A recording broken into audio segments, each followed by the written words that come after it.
Kia Carnival. क्या गाड़ी है यार ये। मेरे को एमपीवीज बहुत पसंद है और ये मेरी सपनों की फैमिली कार हुआ करती थी। Space, comfort, practicality, features, boot space, इसमें सब कुछ भर भर के मिल जाता है और ये सब कुछ सिर्फ 35 लाख में अब नहीं आता। ये जो है ये कार्निवल की ब्रांड न्यू जनरेशन है और इसकी कीमत अब 64 लाख हो गई है, 75 लाख तक जाती है ऑन रोड। यानी कि इसकी जो कीमत है वो पहले से दुगनी हो गई है। तो क्या इसका एक्सपीरियंस भी अब 2 गुना हो गया है? और क्या लग्जरी कार बायर्स को ये इसके रियर सीट एक्सपीरियंस के लिए कंसिडर करनी चाहिए?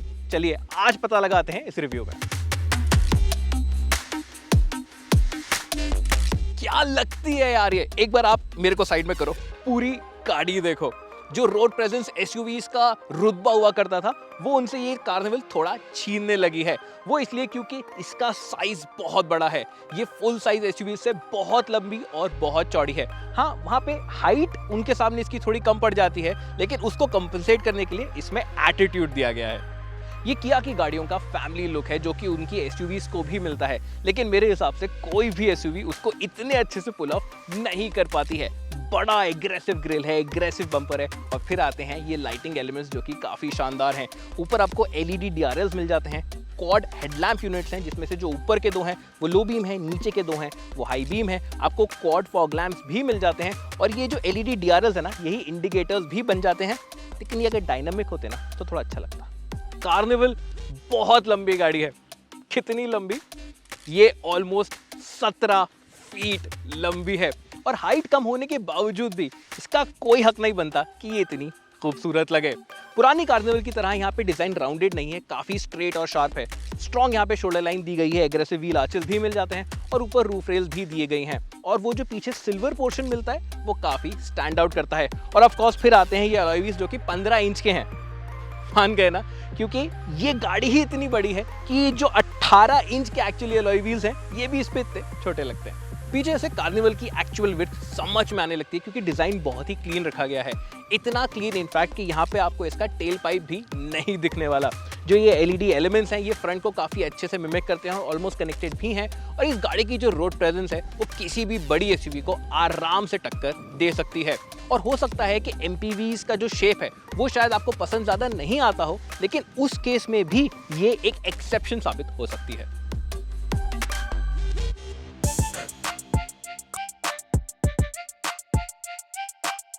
बूट स्पेस कार्निवल के लिए हमेशा से एक बहुत बड़ा एडवांटेज रहा है। ये इतनी बड़ी गाड़ी है कि यहाँ पे 3 रोज के पीछे आप सामान तो छोड़ो, लोग भी डाल, इसे तो कुछ और ही मांग लिया होता।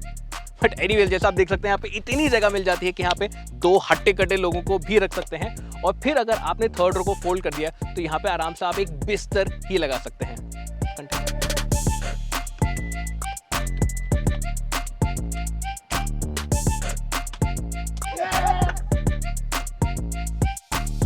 ये बूट फ्लोर इतना डीप इसलिए भी है क्योंकि जो इस गाड़ी का स्पेयर व्हील है वो यहाँ बूट में नहीं दिया गया है, वो इनफैक्ट मिडिल रो के नीचे मिलता है। गाड़ी के बाहर से ही उसको एक्सेस करते हैं।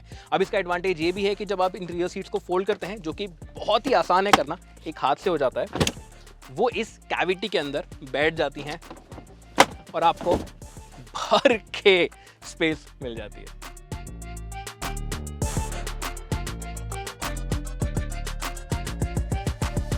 कार्निवल लेने की सबसे बड़ी वजह हमेशा से ही रही है इसका ये रियर सीट एक्सपीरियंस। अब ये भाई साहब यहाँ पे आ ही गए हैं तो इनको काम में ले ही लेते हैं। इनकी हाइट है 6 फुट 5 इंच। ये एक्स्ट्रा लार्ज साइज के आदमी है और इनका खुद का ये कहना है कि कोई भी गाड़ी जिसकी कीमत 1 करोड़ से नीचे है उसमें इस तरीके का स्पेस नहीं मिलता जहाँ पे ये खुद पैर फैला के पूरा स्ट्रेच करके आराम से बैठ पाए। और अगर आप इनकी तरह नहीं है, नॉर्मल हाइट के भी हैं, 6 फुट तक के भी हैं, तो ड्राइवर सीट और उसके पीछे वाली सीट के पीछे भी आपके पास ठीक ठाक नी रूम मिल जाता है। लेकिन ये मिनिमम स्पेस वाली पोजीशन पे है। अगर इस सीट को भी ऑल द वे पीछे की तरफ स्लाइड कर दें तो फिर स्पेस की कोई कमी नहीं है। आप पैर फैला के वहाँ पे आराम से बैठ सकते हैं। वाकई इस कैबिन के अंदर स्पेस एक ऐसी चीज है जो आपको भर भर के मिल जाती है और कोई भी लग्जरी कार 1 करोड़ के नीचे इसको मैच कर ही नहीं सकती है। थैंक यू, हो गया आप लोग। चलो थैंक यू।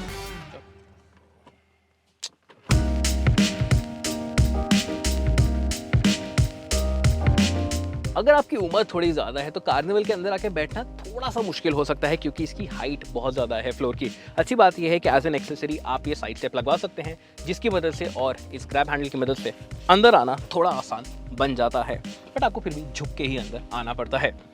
एक बार आप इस सीट पे आके बैठते हैं आप रियलाइज़ करेंगे कि ये सीट्स कितनी कंफर्टेबल हैं। ये जो बेस है वो बहुत वाइड है, ये जो बैक है ये भी बहुत वाइड है और ये जो हेडरेस्ट है ये भी आपके सर को बहुत अच्छे से सपोर्ट करता है। इनफैक्ट इस सीट्स की जो कुशनिंग है वो थोड़ी ऑन द फर्मर साइड दी गई है, तो जो लंबे डिस्टेंस के ट्रैवल होते हैं उसमें भी ये आपको अच्छे से सपोर्ट करेंगी और आप हमेशा यहाँ पे कंफर्टेबल ही रहेंगे। ये सीट्स भी बहुत खास है क्योंकि इनमें आपको भर के एडजस्टमेंट्स मिल जाते हैं। पहली चीज़ ऑफकोर्स आप इन सीट्स को स्लाइड कर सकते हैं अपने लिए ज़्यादा स्पेस ओपन अप करने के लिए। दूसरी चीज़ आप इन सीट्स को अंदर स्लाइड करके और भी पीछे स्लाइड कर सकते हैं अपने लिए एकदम business class space open up करने के लिए। और वाकई इसके बाद मेरे पैर सामने वाली सीट को टच भी नहीं कर रहे हैं। इसको फिर आप फर्दर रिक्लाइन कर सकते हैं जैसे तुषार ने करा हुआ था और इसको फुल एक लाउंज सीटिंग में बदल सकते हैं, जिसके बाद लॉन्ग डिस्टेंसेस में जाना, लॉन्ग जर्नीज करना यहाँ पे बेहद कंफर्टेबल होने वाला है। और अच्छी बात यह है कि ये जो सीट्स हैं, ये जो बेस है वो भी ऊपर आ जाता है, तो जैसे वो एक एंटी ग्रेविटी लाउंज चेयर्स रहती हैं, लाउंज सोफास रहती हैं, वैसी कंडीशन में आप यहाँ पे आ जाते हैं। And this is definitely the most comfortable seat you can get in under a crore.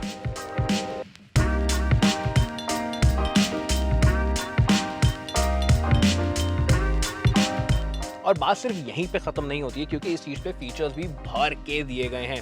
यहीं से आप इन स्लाइडिंग डोर्स को बंद कर सकते हैं, वहाँ पे भी उसके लिए एक बटन दिया गया है। उसके अलावा ये जो सीट्स हैं इसमें आपको वेंटिलेशन भी मिल जाता है और हीटिंग का ऑप्शन भी दिया गया है। यहाँ पे पीछे की तरफ आपके पास खुद का एक क्लाइमेट कंट्रोल का जोन है जिसके एसी यूनिट्स यहाँ पे रूफ पे माउंट करे गए हैं और कंट्रोल्स आपको राइट साइड में ऊपर मिल जाते हैं। एंड ऑफकोर्स यहाँ पे आपके पास अपनी कैबिन लाइट्स तो हैं ही और एक प्राइवेट सनरूफ भी मिल जाती है। हालांकि यहाँ पे ना मेरी दो शिकायतें हैं। पहली चीज़ प्रैक्टिकलिटी, यहाँ पे कोई भी जो स्टोरेज ऑप्शंस है वो मेरी रीच में नहीं है। अगर मुझे मेरा कॉफ़ी का कप रखना है तो मुझे यहाँ स्ट्रेच करके रखना पड़ेगा। मोबाइल रखने के लिए कोई डेडिकेटेड पास में पॉकेट नहीं दी गई है। इनफैक्ट ये जो सीट वेंटिलेशन के कंट्रोल्स हैं और जो विंडो के कंट्रोल्स हैं मेरे से बहुत दूर हैं। अगर कोई पानी की बॉटल भी है तो वहाँ डोर में आगे रखी गई होगी। हर चीज़ के लिए मुझे पहुँचना पड़ता है। अगर इन सीट्स को आगे भी कर दूँ, अगर इनको एक रेगुलर पोजीशन में भी ले आऊँ तो भी ये सारी जगह मेरे लिए एक स्ट्रेच है। कन्वीनियंटली मेरे पास कोई प्रैक्टिकलिटी ऑप्शंस प्लेस नहीं है। और दूसरी चीज़ कि यहाँ पे वाव फीचर्स की कमी है। बेसिक्स यहाँ पे सब कवर कर दिए गए हैं, लेकिन पुरानी कार्निवल में यहाँ पे सीट के पीछे एंटरटेनमेंट मॉनिटर्स आते थे। इनफैक्ट पीछे एक USB चार्जर दिया गया था जिसके साइड में एक लैपटॉप प्लग करने का पावर सॉकेट भी मिल जाता था। वो सारी चीज़ें अब यहाँ से हटा दी गई हैं। अगर यहाँ पे वो रियर सीट मॉनिटर्स भी होते, एंटरटेनमेंट मॉनिटर्स या फिर कोई और कंट्रोल्स होते, USB चार्जर्स मेरे पास होते, तो ये जो एक्सपीरियंस है रियर सीट का वो और थोड़ा मॉडर्न बन सकता था और उसकी कमी यहाँ पे फील होती है। एंड हाँ, फाइनली अगर इस गाड़ी के लिए आप इतने पैसे खर्च करने वाले हैं तो आप इसे थोड़ा प्रीमियम होना तो एक्सपेक्ट करेंगे ही करेंगे। अच्छी बात यह है कि आपकी प्राइवेसी के लिए ऑफकोर्स यहाँ पे आपको ये सनशेड मिल जाता है, हालांकि ये भी मैनुअल ही है। इसके अलावा यहाँ पे जितने भी प्लास्टिक्स दिए गए हैं बहुत स्क्रैची होते हैं और इनफैक्ट थोड़े चीप भी फील करते हैं।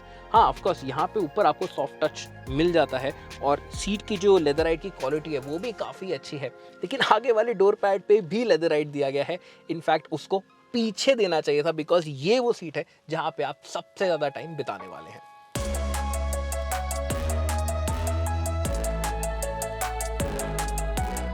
आज ना मेरा गाड़ी चलाने का मन नहीं कर रहा है। कार्निवल है, आपसे पीछे बैठ के ही बात करूंगा क्योंकि अगर ये गाड़ी आप लेते भी हो तो आप इसी सीट पे ज़्यादा टाइम बिताने वाले हो। और हम शुरुआत करते हैं कंफर्ट के साथ। तो भाई ये तो मानना पड़ेगा कि ये गाड़ी बहुत बड़ी और बहुत भारी भी है और इस चीज़ को मद्देनज़र रखते हुए यहाँ जो कंफर्ट फैक्टर है वो बड़ा इम्प्रेसिव है। जो कुशन एक रहता है सस्पेंशन का, कभी भी कोई हार्शनेस जो अंदर नहीं आने देता, वो हमेशा मेंटेन रहता है। भले आप किसी स्पीड ब्रेकर पे से जा रहे हो, किसी शार्प गड्ढे के ऊपर से निकल रहे हो, कैबिन में मूवमेंट जरूर आता है लेकिन कभी भी वो झटका, वो जो जोल्ट होता है वो चीज़ आपको फील नहीं होती है। अच्छी बात ये भी है कि किसी अंड्यूलेशन से जाने के बाद कैबिन बहुत जल्दी सेटल भी हो जाता है, तो ऐसा भी नहीं लगता कि आप कंटिन्यूसली मूव कर रहे हो। और ये चीज़ लॉन्ग जर्नीज़ के लिए बहुत इंपॉर्टेंट होती है क्योंकि इससे आपकी बॉडी को फटीग बहुत कम फील होगा। अब अगर आपका ड्राइवर आराम से गाड़ी चला रहा है तब तो कोई दिक्कत की बात ही नहीं है, लेकिन अगर आपके कोई फैमिली का मेंबर गाड़ी चला रहा है जो थोड़ा जोश में है तो वो चीज़ ज़रूर इस सीट पे फील होती है, क्योंकि ये सीट्स काफ़ी ऊपर माउंटेड है जैसे कि आप देख सकते हैं। तो बॉडी रोल यहाँ पे फील होता है। अगर कोई क्विक लेन चेंज होता है या फिर अगर कोई शार्प टर्न आ जाता है तो फिर आप इस सीट में थोड़ा मूव करते हो। ये सीट्स जो हैं जैसे मैंने पहले बताया था बहुत बड़ी हैं, उनकी कॉन्टूरिंग भी अच्छी है, लेकिन मेरे जैसे फ्रेम के आदमी के लिए ये थोड़ी ज़्यादा ही बड़ी हो जाती है, तो ये सीट्स मेरे को ऐसे पकड़ के नहीं रखती। लेकिन उसका भी एक सोल्यूशन है। अगर आप किसी लंबी रोड ट्रिप पे जा ही रहे हैं तो फिर आप ऐसे थोड़ी बैठ के जाएंगे। ऑलरेडी आप देख सकते हैं मेरे पास कितना सारा यहाँ पे नी रूम और लेग रूम अवेलेबल है, लेकिन मैं ऑलवेज इन सीट्स को अंदर पुश कर सकता हूँ और पीछे ले जा सकता हूँ। And finally I can enter the relax mode. और इसके बाद मुझे नहीं लगता मैं कभी कोई एक ऐसी गाड़ी में बैठा हूँ जिसने मुझे इतना कंफर्ट, एक बिजनेस क्लास लाइनर जैसा कंफर्ट ऑफर किया हो। वाकई ये जो एक्सपीरियंस है वो कोई भी और गाड़ी मिमिक नहीं कर पाती है। And genuinely this is very very impressive. इस सीट पे सोना बहुत ही आसान है। और जैसे वन टच से सीट कॉन्फ़िगरेशन में आ गए थे, इससे बाहर निकलने के लिए भी सिर्फ आपको एक बार एक बटन दबाना है and you come back to the natural sitting position. तो अगर आप एक शॉफर ड्रिवन गाड़ी ढूंढ रहे हैं इस बजट के अंदर, देन इस गाड़ी की जो कैपेबिलिटीज हैं, ये जो सीट्स हैं, इनके जो फीचर्स हैं वो डेफिनेटली अनमैच्ड रहने वाले हैं। अगर कोई एक चीज़ है जो मैं चाहता था बेहतर हो तो वो है इसका साउंड इंसुलेशन। बाहर से काफ़ी आवाज़ गाड़ी के अंदर आती है, कोई साइड से ट्रक जाता है या गाड़ी जाती है तो उसको आप सुन पाते हैं, भले वो दिखती भी नहीं है लेकिन आप उसको सुन सकते हैं। इनफैक्ट टायर नॉइज़ भी यहाँ पे काफ़ी ज़्यादा आती है। आपको म्यूज़िक थोड़ा तेज़ चलाना पड़ेगा उस सबको ट्यून आउट करने के लिए, लेकिन इस कैलिबर की गाड़ी के लिए, इस प्राइस की इस गाड़ी के लिए वो नॉइज़ इंसुलेशन नेचुरली बेहतर होना चाहिए था। अब ये बहुत कम होगा कि आप खुद अपने आप को ड्राइविंग सीट पे पाएंगे, लेकिन उस दिन भी ये गाड़ी आपको ड्राइविंग सीट पे भी निराश नहीं करेगी।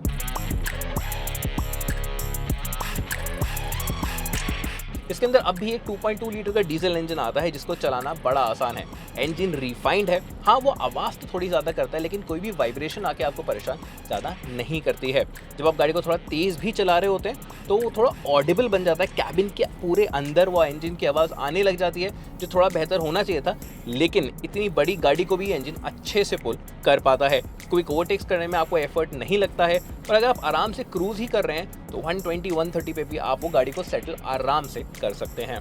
ड्राइविंग सीट पे बैठ के ऐसा भी नहीं लगता कि कोई आप एक बहुत बड़ी गाड़ी चला रहे हैं। तो आपको बस इस गाड़ी के चलाते हुए थोड़ा टाइम स्पेंड करना है और उसके बाद ये गाड़ी आपको चलाना नेचुरल लगने लग जाएगा। लेकिन जो चीज़ कभी भी नेचुरल नहीं लगेगी ना, वो है इसको पार्क करना। 5.2 मीटर्स लेंथ है इस गाड़ी की, इसके लिए पार्किंग स्पॉट ढूंढना बहुत मुश्किल हो जाता है। इसको आपको पैरेलल पार्क ही करना पड़ेगा, क्योंकि अगर कोई ऐसे क्रॉस पार्किंग वाली जगह है वहाँ पे इसकी डिग्गी पूरी बाहर ही निकलती रहेगी। कहीं अगर आप मार्केट जा रहे हैं, किसी क्राउडेड एरिया में जा रहे हैं, वहाँ पे ये चल तो जाएगी लेकिन इसके लिए पार्किंग ढूंढना हमेशा आपके लिए एक टास्क बन जाएगा। एक और चीज़ है जिसका आपको थोड़ा ध्यान रखना पड़ेगा। अब ये गाड़ी लग्जरी कार जितनी महंगी तो नहीं है लेकिन उनसे बड़ी ज़रूर है, उनसे भारी भी है, तो जो ब्रेकिंग डिस्टेंस होते हैं वो थोड़े बढ़ जाते हैं। अच्छी बात यह है कि यहाँ भी चारों व्हील्स के ऊपर डिस्क ब्रेक्स दिए गए हैं और ब्रेक्स अच्छा फील भी करते हैं, लेकिन नेचुरली इतनी बड़ी गाड़ी के लिए वो ब्रेकिंग डिस्टेंस बढ़ जाते हैं। तो इस बात को गाड़ी चलाते हुए, स्पेशली हाईवे पे तेज़ चलाते हुए थोड़ा ध्यान में रखिएगा। ग्राउंड क्लियरेंस की बात करें तो कार्निवल में वो आपको काफ़ी मिल जाता है। रफली 180 mm का अनलेडन ग्राउंड क्लियरेंस यहाँ पे मिल जाता है, जिसको एक्चुअली इंटरनेशनल मार्केट से इंडिया के लिए थोड़ा बढ़ाया भी गया है, जो कि एक अच्छी बात है। और हमारी ड्राइव में हमने मोस्टली अच्छी रोड्स भी एनकाउंटर करी है और कुछ ख़राब स्पीड ब्रेकर्स भी एनकाउंटर करे हैं, वहाँ पे ये गाड़ी नीचे टच नहीं हुई। लेकिन चलाते हुए आपको हमेशा इस बात का ध्यान तो रखना ही पड़ेगा, क्योंकि ये गाड़ी बहुत लंबी है, इसका व्हील बेस बहुत लंबा है। इनफैक्ट जो कॉमेट है उसकी लेंथ से ज़्यादा इसका व्हील बेस है। इस वजह से अगर कोई बहुत ही शार्प स्पीड ब्रेकर या कोई ऑफ रोड पैच एकदम से हाईवे के बीच में आ गया है, वहाँ पे आपको इसको बिल्कुल धीरे धीरे प्यार से ही लेके जाना पड़ेगा, एक लग्जरी कार की तरह, ताकि ये कहीं से कोई टच ना हो जाए। कार्निवल का थर्ड रो एक्सपीरियंस कुछ गाड़ियों के सेकेंड रो से भी ज़्यादा बेटर है। ये सीट्स स्पेशियस हैं। यहाँ पे आगे की ड्राइवर सीट और पैसेंजर सीट 6 फुट तक के लोगों के लिए एडजस्ट करी गई है, जहाँ पे उनके पास अच्छी स्पेस अवेलेबल है। और उसके बावजूद भी मेरी हाइट है 5 फुट 7 इंचेस और मैं यहाँ पे आराम से बैठ सकता हूँ। मेरे नीज कहीं पे भी टच नहीं हो रहे हैं, मेरे पैर आराम से सीट के नीचे भी स्लाइड हो चुके हैं। और यहाँ पे सीट का रिक्लाइन भी एडजस्ट हो सकता है। तो इस जगह पे कंफर्टेबल होना कोई भी चैलेंज नहीं है। इनफैक्ट ये सीट्स इतनी वाइड हैं कि यहाँ पे आप पीछे 3 जनों को भी आराम से बिठा सकते हैं, प्रोवाइडेड वो ज़्यादा हट्टे कट्टे ना हो। उसके बाद करते हैं इन सीट्स की बात। तो ऑफकोर्स ये सीट बेस के थोड़े पास है, इसलिए अंडर थाई सपोर्ट आपको कम मिलता है। अच्छी बात यह है कि ये थोड़ी ऊपर की तरफ एंगल्ड है, तो सपोर्ट की बहुत ज़्यादा कमी आपको यहाँ पे फील नहीं होती है। और अगर यहाँ पे आप 3 जनों को बिठा भी रहे हैं तो यहाँ पे तीनों जनों के पास एडजस्टेबल हेडरेस्ट भी मिल जाते हैं। स्पेस के साथ साथ यहाँ पे फीचर्स में भी कोई कटौती नहीं करी गई है। ऑफ कोर्स आपके पास पीछे यहाँ पे खुद के 2 पैसेंजर्स के पास एसी वेंट्स मिल जाते हैं, दोनों के पास अपनी रीडिंग लाइट्स दी गई हैं, नीचे की तरफ 2 कप होल्डर्स हैं और एक स्टोरेज पॉकेट एक्स्ट्रा मिल जाती है, और दोनों के पास एक टाइप सी पोर्ट भी दिया गया है। एवरेज साइज के रियर पैसेंजर्स के पास हेडरूम का भी कोई इशू नहीं आने वाला, और क्योंकि ये कैबिन इतना बड़ा है और आगे गाड़ी इतनी लंबी है, यहाँ बैठ के भी काफी खुला खुला लगता है। पीछे वाली सनरूफ से और साइड क्वार्टर ग्लास से भी काफी सारी रोशनी यहाँ पे अंदर आती है। और प्रिवेसी यहाँ पे भी आपको पूरी मिल जाएगी, क्योंकि यहाँ पे भी रियर विंडोज के पास ये अपने छोटे से सनशेड्स मिल जाते हैं। काश वो रियर कैबिन भी इतना प्रीमियम फील करता जितना ये फ्रंट कैबिन करता है। यहाँ का लेआउट, यहाँ पे मटेरियल्स की फिनिश और उनकी क्वालिटी वाकई में ही अच्छी है। जो स्टीयरिंग व्हील है वो प्रीमियम फील होता है, लेदर सॉफ्ट फील होता है इसका। ऊपर का डैशबोर्ड सॉफ्ट टच है और नीचे पियानो ब्लैक की जो फिनिश है ये भी बहुत ही क्लासी है। और जो ये इसका नया लेआउट है, ये दोनों कर्व स्क्रीन है, सिर्फ इसके क्लस्टर को ही कर्व नहीं किया गया है, ये इनफैक्ट कर्व डिस्प्लेज यहाँ पे दिए गए हैं। और ये जो पूरा डैशबोर्ड है ये ड्राइवर की तरफ थोड़ा टिल्टेड है, तो यहाँ बैठ के वो थोड़ा कॉकपिट वाला फीलिंग भी आता है। और फाइनली इस गाड़ी की विड्थ, जब आप इस सीट पे बैठते हैं तो आपको पता होता है कि आप वाकई एक बहुत बड़ी गाड़ी चला रहे हैं। प्रैक्टिकलिटी ऑप्शंस की कमी ऑब्वियसली यहाँ पे नहीं होने वाली है, क्योंकि ये सिर्फ एक बड़ी एमपीवी नहीं, ये एक कार्निवल है। तो यहाँ पे आपको बहुत बड़ा सेंटर कंसोल मिल जाता है, जिसमें एक बहुत बड़ा ओपन स्टोरेज है, जिसके साइड में आपको अलग से एक वायरलेस फोन चार्जर भी दिया गया है। जो बीच में कप होल्डर्स हैं ये काफ़ी बड़े हैं, ईजिली यहाँ पे 1 लीटर की वाटर बॉटल्स भी फिट आ जाती हैं। जो इसका डिज़ाइन है, जो गेयर सेलेक्टर का डिज़ाइन है, वो बहुत प्रीमियम फील होता है। इसके पीछे आपके पास एक छोटी ओपन स्टोरेज तो है ही, और ये जो अंडर आर्मरेस्ट स्टोरेज है ये भी काफ़ी ज़्यादा है। और इन सब चीज़ों के अलावा भी ऑफकोर्स आपको मिल जाती हैं बड़ी डोर पॉकेट्स और एक काफ़ी बड़ा ग्लव बॉक्स। चार्जिंग ऑप्शंस की भी यहाँ पे आपको कमी फील नहीं होने वाली है। सामने की तरफ आपको एक हिडन 12 वोल्ट सॉकेट मिल जाता है, जिसके अलावा 2 टाइप सी पोर्ट दिए गए हैं, जिसमें से एक को आप सेलेक्ट कर सकते हैं कि आपको सिर्फ चार्जिंग के लिए यूज़ करना है या फिर मीडिया रिले करने के लिए यूज़ करना है। पीछे की तरफ आपको बीच में एक 12 वोल्ट सॉकेट मिल जाता है, और इन दोनों फ्रंट सीट्स के पीछे वाले पैसेंजर्स के लिए टाइप सी पोर्ट्स दिए गए हैं। और जो थर्ड रो है वहाँ पे भी 2 पैसेंजर्स के लिए टाइप सी पोर्ट मिल जाते हैं। फीचर्स की कोई भी कमी इस गाड़ी में आपको फील नहीं होने वाली है, क्योंकि यहाँ सिर्फ एसेंशियल नहीं बल्कि वाव एलिमेंट्स का भी ध्यान रखा गया है। शुरुआत करते हैं ड्राइवर साइड से। तो यहाँ पे आपको जितनी भी सीट्स हैं, चारों सीट्स आपको हीटेड वेंटिलेटर और पावर मिलती हैं। और जो ड्राइवर साइड है इसको 2 मेमोरी फंक्शंस भी मिल जाते हैं। उसके बाद ये जो स्टीयरिंग व्हील है ये सिर्फ टिल्ट नहीं, टेलीस्कोपिकली भी एडजस्ट होता है। इसके बाद आपके पास ऑफकोर्स ऑटोमेटिक हेडलैम्प्स और ऑटोमेटिक वाइपर्स तो हैं ही, लेकिन आपको 3 डिस्प्लेज भी मिल जाते हैं। ये जो 2 डिस्प्लेज हैं ये 12.3 इंच के हैं, और जो सामने हेड्स अप डिस्प्ले दिया गया है वो भी बहुत डिटेल्ड है और वो 11 इंचेस का है। इसके बाद आपको मिल जाता है एक ऑटो डे नाइट IRVM। नीचे की तरफ ये स्विचेबल डिस्प्लेज हैं, जहां से आप तीनों जोन क्लाइमेट कंट्रोल की कंट्रोल कर सकते हैं।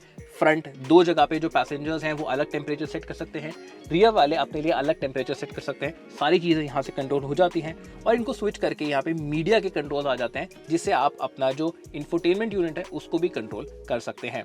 इसके अलावा कैबिन के एम्बियंस को इंप्रूव करने के लिए यहाँ पे 64 कलर एम्बियंट लाइटिंग भी मिल जाती है, जो कि सिर्फ डैशबोर्ड पे नहीं बल्कि आगे और पीछे वाले डोर्स पे भी दी गई है। और आपको इस गाड़ी में, जैसे मैंने पहले बताया था, 2 अलग सनरूफ भी मिल जाते हैं। तो चलिए अब इस टच स्क्रीन को थोड़ा डिटेल में देखते हैं।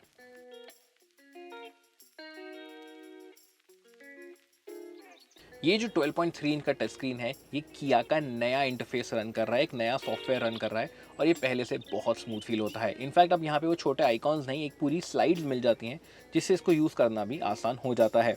आप इस गाड़ी के अंदर यहीं से जो रियर सीट्स हैं उनको कंट्रोल कर सकते हैं, उनके वार्मर्स, उनके वेंटिलेशन, और इनफैक्ट अगर आपको वो सीट्स रिक्लाइन करनी है तो वो भी यहीं से रिक्लाइन हो सकती हैं। लेकिन ये सिर्फ तभी हो सकता है जब गाड़ी पार्क्ड हो, चलाते हुए आप ये कंट्रोल्स नहीं कर सकते। और अच्छी बात इस टच स्क्रीन की है कि फाइनली अब इसके अंदर वायरलेस एंड्रॉइड ऑटो और एप्पल कारप्ले भी दिया गया है, तो आपको अपने साथ वायर्स कैरी करने की कोई ज़रूरत नहीं है। इस टच स्क्रीन के साथ पैड आता है बोस का साउंड सिस्टम, जो कि अच्छा साउंड करता है। और फाइनली यहाँ पे आपको 360 डिग्री कैमरा का डिस्प्ले भी मिल जाता है, जिसकी क्वालिटी और स्मूथनेस बहुत ही अच्छी है, जिसकी मदद से इस बड़ी गाड़ी को भी पार्क करना और किसी टाइट पार्किंग स्पॉट से निकालने में आपको दिक्कत नहीं आने वाली है। हालांकि जो इस गाड़ी के टायर्स हैं वो आपकी गाड़ी के टायर्स से, अलॉय व्हील के डिज़ाइन से मैच नहीं करते, और ये डिटेल ना इस प्राइस पॉइंट पे थोड़ी चुभती है। इंस्ट्रूमेंट क्लस्टर का भी जो लेआउट है वो चेंज कर दिया गया है, ज़्यादा क्लासी लगता है इस ब्लैक बैकग्राउंड के साथ। हालांकि यहाँ पे जो डिटेल्स दी गई हैं वो एग्जैक्टली वही हैं जो आपको सेल्टॉस में भी मिल जाती हैं, उसमें कोई इंक्रीज नहीं हुआ है। सेम ऑलमोस्ट आपका सेंटर लेआउट है, और जो ब्लाइंड स्पॉट मॉनिटर्स हैं वो भी आपको सेम लेफ्ट और राइट में मिल जाते हैं। सेफ्टी फीचर्स के मामले में भी गाड़ी में कोई कॉम्प्रोमाइज़ नहीं है। यहाँ पे आपको 8 एयरबैग्स तो मिलते हैं, उसके अलावा सारे इलेक्ट्रॉनिक एड्स भी दिए गए हैं, including tyre pressure monitoring system और एक लेवल 2 ADAS, जिसमें आपको कई सारे फीचर्स मिल जाते हैं। इसके अलावा रियर के दोनों स्लाइडिंग डोर्स आप फ्रंट से ही कंट्रोल भी कर सकते हैं और उनको लॉक भी कर सकते हैं।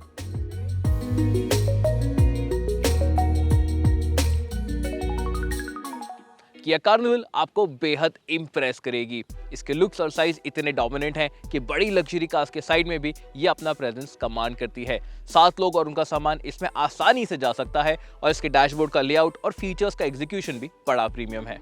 और फिर आता है इसका इंप्रेसिव रियर सीट एक्सपीरियंस। जितनी स्पेस, कंफर्ट और फ्लेक्सिबिलिटी कार्निवल आपको ऑफर करती है ना, इसकी दुगनी प्राइस की गाड़ियां भी नहीं कर सकती। लेकिन यहाँ पे एक बात समझना बहुत जरूरी है, इसकी नई और पहले से दुगनी कीमत को बेटर जस्टिफाई करने के लिए ये कैबिन एक्सपीरियंस फ्रंट जितना ही प्रीमियम और टेक लोडेड भी होना चाहिए था। और हाँ, यहाँ पे कैबिन एक्सपीरियंस भी बेहतर होना बहुत जरूरी था।